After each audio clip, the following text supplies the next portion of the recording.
built on trust. I owned a small bakery in Austin, Texas, the kind of place where the smell of warm bread greets you before you even step inside. People in town often said I was blessed, that I had a hard-working husband, Richard, and a loving son, Michael. From the outside, our family looked like the picture of stability. But behind the closed doors of my home, I was about to discover a betrayal so deep it would shake the foundation of everything I thought I knew. It started on a quiet evening when Richard returned from another one of his so-called business dinners.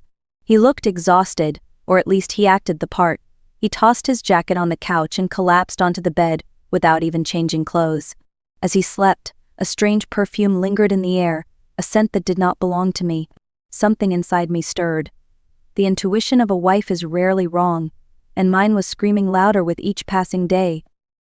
Later that night, I walked into the garage, opened the glove compartment of his old SUV, and found a tube of personal lubricant. My hands trembled as I held it. Richard and I had not shared that kind of intimacy in years. What was it doing there? I did not say a word.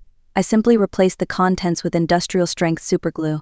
I placed it back exactly where it had been and closed the glove box. At that moment, I did not fully understand where this decision would lead. I only knew one thing. Richard's lies were about to collide with the truth, and when they did, the entire neighborhood would hear the sound of it. The next morning, I sat at the kitchen table with a cup of coffee growing cold between my hands. The house was heavy with silence, the kind that presses against your chest. Richard came down the stairs, his tie crooked, his eyes shadowed. He barely looked at me as he muttered something about an early meeting. It was the same excuse he had been using for months. I watched him leave, his car pulling away from the driveway, and felt that silence grow louder, more accusing. When you live with someone for decades, you learn their patterns, their rhythms, their moods. Richard's were no longer familiar. He carried an invisible weight, and no matter how carefully he tried to mask it, I could feel the distance widening between us. There was a time when he would sit with me, ask about the bakery, even help roll dough on Saturday mornings. Now he brushed past me like a stranger late for a train. I tried to convince myself it was just age, stress, the natural erosion of long marriages, but then came the details too sharp to ignore. The faint trace of an unfamiliar perfume on his shirts. The way he pulled out his phone and quickly turned the screen away whenever I entered the room. The dinner receipts from places he never mentioned. Once he told me he was meeting partners in Dallas, but the slip of paper in his pocket said San Antonio. Small things, yes, but small things are often where the truth hides. I wanted to ask him directly, to demand an answer, but something stopped me. Perhaps it was fear of hearing what I already knew. Instead, I folded the silence around myself like a blanket, waiting, watching, and preparing for the storm that was bound to come. That evening, after Richard had gone to bed, I gathered his jacket and emptied the pockets before placing it in the laundry basket. A folded receipt slipped onto the floor. My hands stilled as I picked it up. It was from an upscale steakhouse in San Antonio, dated that very night. My chest tightened. Richard had sworn he was in Dallas. The receipt showed 2 entrees, a fine bottle of Cabernet, and dessert for 2. I could almost see the candlelight reflected in his glass, the smile he once saved only for me. I placed the receipt on the counter and tried to calm my racing thoughts. Perhaps it was a client dinner. Perhaps he had not mentioned it because it meant nothing.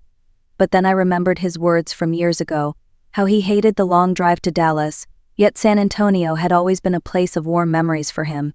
And now he was creating new ones, but not with me. Later, as I cleaned the living room, I noticed his phone buzzing with a new email. Richard never used email, he always joked he was too old for all that. Still, the subject line glowed on the screen. I hesitated, then opened it. Just 5 words, each one a knife to my chest. "You were amazing tonight, Dad." My breath caught. Who was calling him Dad with such intimacy? Why did it feel less like family and more like a lover's whisper? I placed the phone back exactly where I found it, my fingers trembling. My heart wanted to dismiss it all as a mistake, but my instincts refused to be silenced. The gel in the glove box, the perfume, the receipt, the email, they were puzzle pieces forming a picture I was terrified to see. I knew I needed help. Proof. Answers I could not deny. The next morning, I picked up the phone and dialed a number I had not used in years. Donna Miller, an old friend from my early bakery days, answered with her warm but slightly surprised voice.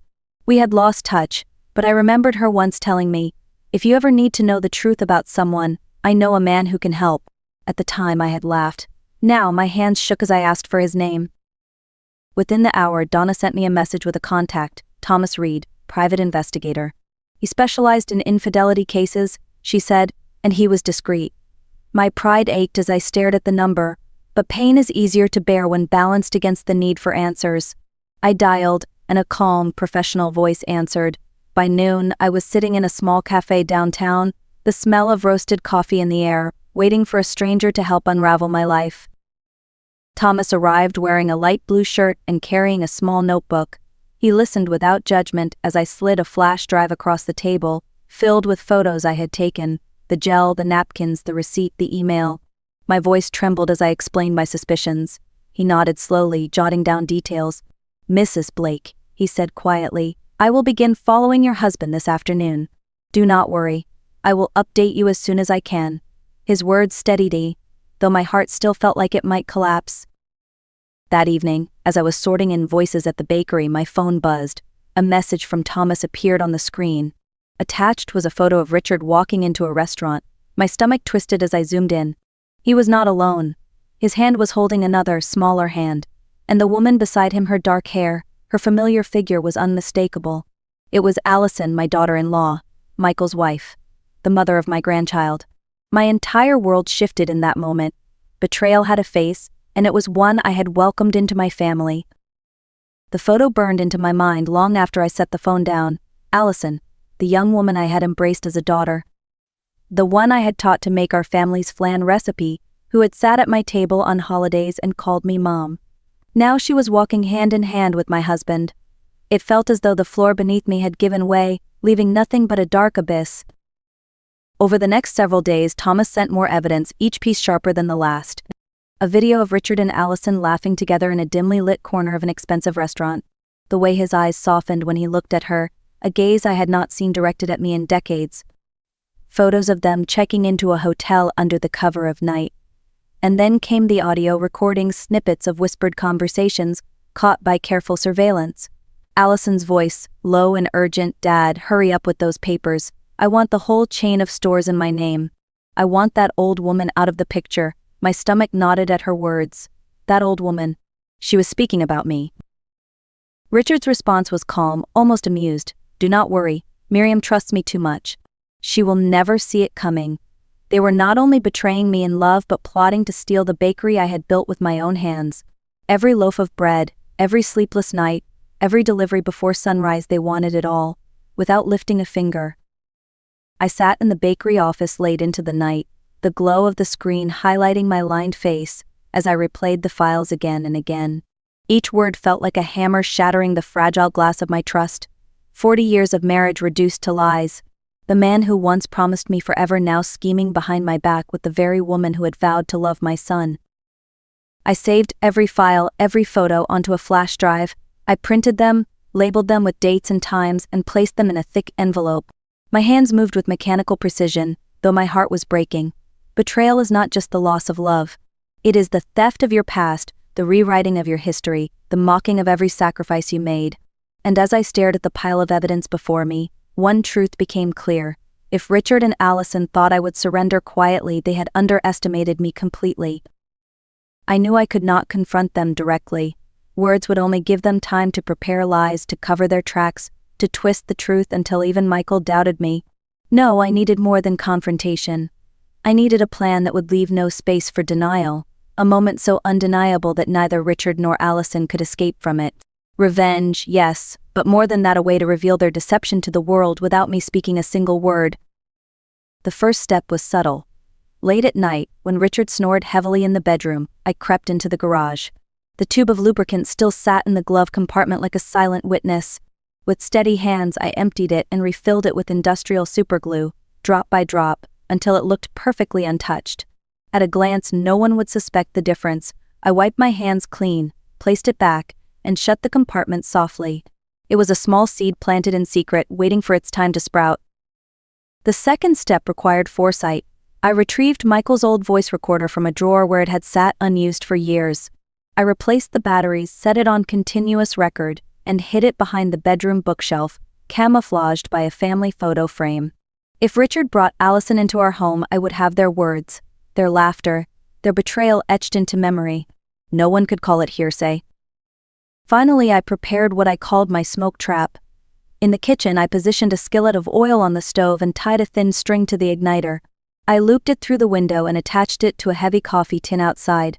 With a single pull from a distance, the oil would ignite, sending dark smoke curling into the sky. Enough to alarm neighbors, enough to bring the fire department rushing to my door. And if my instincts were right, Michael himself would arrive, forced to face the truth he never imagined. Each piece fit together like dough rising in the oven, slow but certain. I moved through the house like a ghost, silent and determined. They thought they were clever, but they did not know me. I was Miriam Blake, and I was ready to end their game. The morning of my plan, I told Richard the First had to travel to Nashville to sign a new contract for the bakery. His eyes lit up with a strange relief that cut me deeper than any knife. He kissed my cheek lightly, muttered a half-hearted good luck, and hurried off to work. I knew what he was really thinking. With me gone, the house would finally be his stage. I crossed the street with my overnight bag and knocked on the door of my neighbor, Mrs. Peterson. She welcomed me in with her usual kindness, and I asked if I might spend the day there. From her front window, I had a perfect view of my own driveway.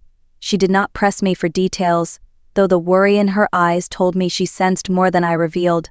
I settled into a chair with a cup of coffee, my phone in hand, waiting. Around 10 o'clock, a taxi pulled up. Allison stepped out wearing a light summer dress and oversized sunglasses, her head turning nervously before she darted toward my door. Richard appeared within seconds, ushering her inside as though they were teenagers sneaking behind their parents' backs. My chest burned, but I stayed silent. It was time. I pulled up the recording app linked to the hidden device in my bedroom. Through my earbuds, I heard their voices fill the space I once called sacred. Richard's deep laugh. Allison's cruel words, "The old woman is gone. We don't have to hide anymore."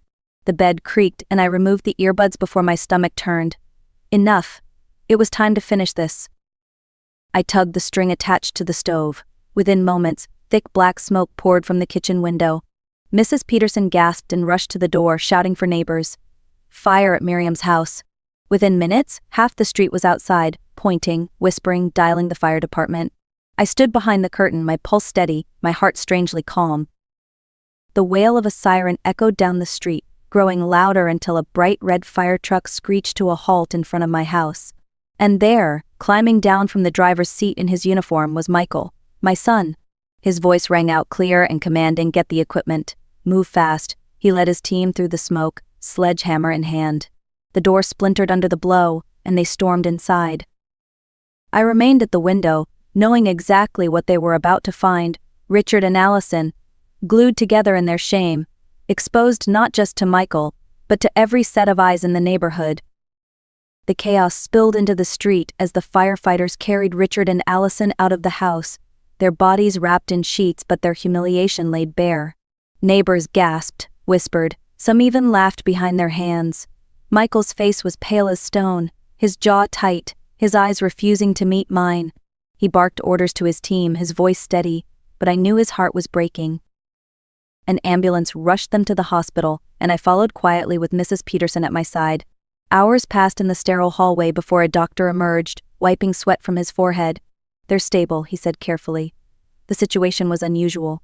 We managed to separate them. "No permanent damage." He looked at me with pity, as if searching for the right words to offer a wife betrayed. When I finally entered the room, Richard lay propped against pillows, his face pale, while Allison sat on the edge of her bed, eyes red and swollen. They both looked up in shock, caught between guilt and desperation. Richard's voice cracked.